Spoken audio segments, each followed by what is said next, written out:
जिंदगी किसी ख्वाब का नहीं, हकीकत का नाम होता है। और तुम्हारी हकीकत का नाम है चांदनी, वो जो सरहद के उस पार तुम्हारा इंतजार कर रही है। लेकिन अब उसे ज्यादा इंतजार नहीं करना पड़ेगा। दोस्तों, 90 के दशक की एक ऐसी अभिनेत्री जिसके खूबसूरत और मासूम चेहरे के लोग दीवाने हुआ करते थे।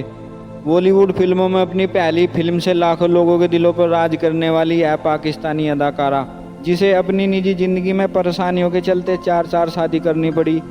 अगर दरोगा साहब से आपने मेरी शादी ना कराई तो खुदा कसम मैं अपनी जान दे दूंगी।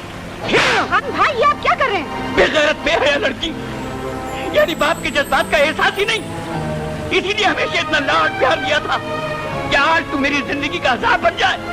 इस अभिनेत्री का अपनी निजी जिंदगी में उतार चढ़ाव की वजह से फिल्मी कैरियर कैसे तबाह हुआ, आइए जानते हैं। दोस्तों, हम बात कर रहे हैं हिना यानी जेबा बख्तियार के बारे में।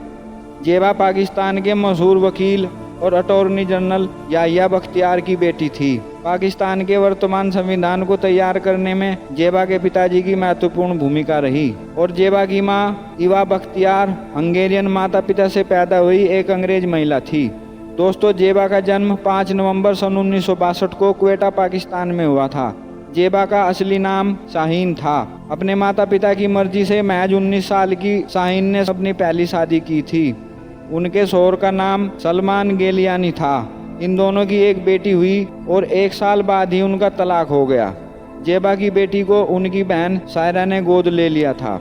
जेबा की खूबसूरती देखकर उन्हें पाकिस्तान के ही एक अनारकली नाम के सीरियल में साइन कर लिया गया। इस सीरियल के किरदार अनारकली से जेबा पाकिस्तान के घर घर मशहूर हो गई।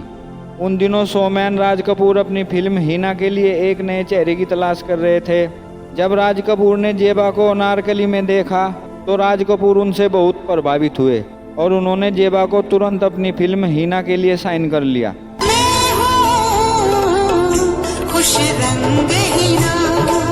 लेकिन हिना फिल्म के बीच में ही राज कपूर साहब की मौत हो गई और बाद में इस फिल्म को उनके बड़े बेटे रणधीर कपूर ने पूरा किया। हाय, हिना से रुखसती कैसी? हिना तो तुम्हारे साथ जाएगी। हिना बेटी, तू ये क्या कह रही है? क्यों? सन 1991 में रिलीज हुई हिना फिल्म को भारत और पाकिस्तान में भरपूर कामयाबी मिली।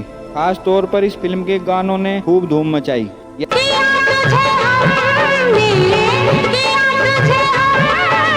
फिल्म पाकिस्तान से आई जेबा की वजह से खूब सुर्खियों में रही। आज तक कोई मर्द औरत का असली रूप नहीं पहचान सका, लेकिन औरत मर्द का हर रूप पहचानती है। औरत बेटी, बहन, पत्नी और माँ बनकर सब में अपना प्यार बांटती है। हिना के हिट हो जाते ही जेबा की स्टार वैल्यू बढ़ गई। एक बच्ची की मां होने के बावजूद जेबा की खूबसूरती की वजह से यह फिल्म सुपरहिट हुई। इस फिल्म के हिट हो जाने के बाद भी जेबा को ज़्यादा फिल्में नहीं मिली। इसके बाद जेबा ने सन 1994 में मोहब्बत की आरजू और स्टंटमैन फिल्मों में काम किया। सन 1995 में संजय दत्त के साथ जय विक्रांता,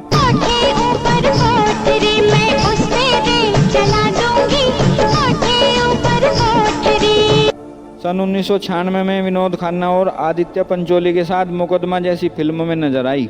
लेकिन ये फिल्में कुछ खास कमाल नहीं कर पाई और ये उनकी बॉलीवुड में आखिरी फिल्म साबित हुई। उनका फिल्मी कैरियर महज एक फिल्म के बाद सिमट कर रह गया, मगर वे अपनी निजी जिंदगी की वजह से हमेशा चर्चाओं में बनी रही। जेबा ने दूसरी शादी जावेद जाफरी से की और 1 साल के अंदर ही दोनों के रास्ते अलग अलग हो गए। जावेद से अलग हो जाने के बाद जेबा ने मशहूर सिंगर अदनान सामी से 1993 में शादी की।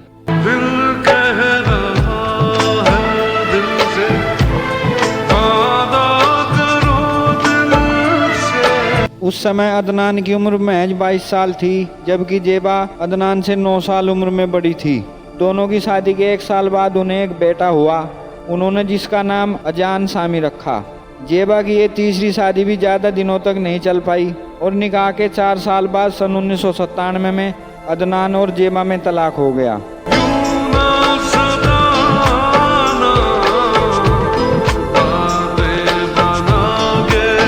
अपने बच्चे की देखभाल दोनों ने साथ साथ की। इसके बाद सन 2008 में जेबा ने पाकिस्तान के ही सुहेल खान लेघारी से चौथी शादी की, लेकिन ये शादी भी ज़्यादा लंबी नहीं चल सकी।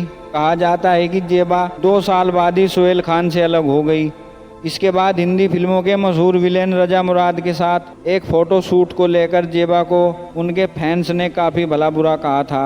लोगों के दिलों में एक सीधी सादी हिना बस्ती थी जो इस तस्वीर में बिल्कुल उलट दिखाई दी, और जेबा जो लोगों के दिलों पर राज करती थी इस तरह से वो लोगों के दिलों से उतर गई। दोस्तों, जेबा बख्तियार यानी हिना के बारे में दी गई जानकारी आपको कैसी लगी हमें कमेंट में ज़रूर बताएं। कृपया वीडियो को लाइक और चैनल को सब्सक्राइब करना मत भूलें।